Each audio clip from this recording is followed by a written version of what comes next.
অসমৰ আটাইতকৈ ২ নম্বৰী, অসমৰ আটাইতকৈ চৈতানী, অসমৰ প্ৰতিটো কেলেংকাৰী জড়িত হিমন্ত বিশ্ব শৰ্মা আলফা কৰা, সালফা কৰা, কংগ্ৰেছ কৰা, বিজেপি কৰা, আমাৰ চৰকাৰ গঠন হোৱাৰ পিছত হিমন্ত বিশ্ব শৰ্মাক জেললৈ পঠিওৱা হ'ব।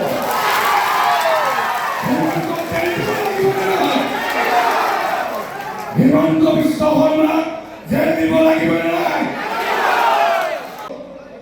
অসমৰ আটাইতকৈ ২ নম্বৰী, অসমৰ আটাইতকৈ চৈতানী, অসমৰ প্ৰতিটো কেলেংকাৰী জড়িত হিমন্ত বিশ্ব শৰ্মা আলফা কৰা, সালফা কৰা, কংগ্ৰেছ কৰা, বিজেপি কৰা, আমাৰ চৰকাৰ গঠন হোৱাৰ পিছত হিমন্ত বিশ্ব শৰ্মাক জেললৈ পঠিওৱা হ'ব।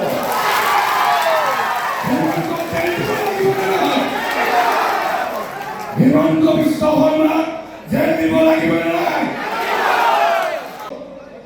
অসমৰ আটাইতকৈ ২ নম্বৰী, অসমৰ আটাইতকৈ চৈতানী, অসমৰ প্ৰতিটো কেলেংকাৰী জড়িত হিমন্ত বিশ্ব শৰ্মা আলফা কৰা, সালফা কৰা, কংগ্ৰেছ কৰা, বিজেপি কৰা, আমাৰ চৰকাৰ গঠন হোৱাৰ পিছত হিমন্ত বিশ্ব শৰ্মাক জেললৈ পঠিওৱা হ'ব।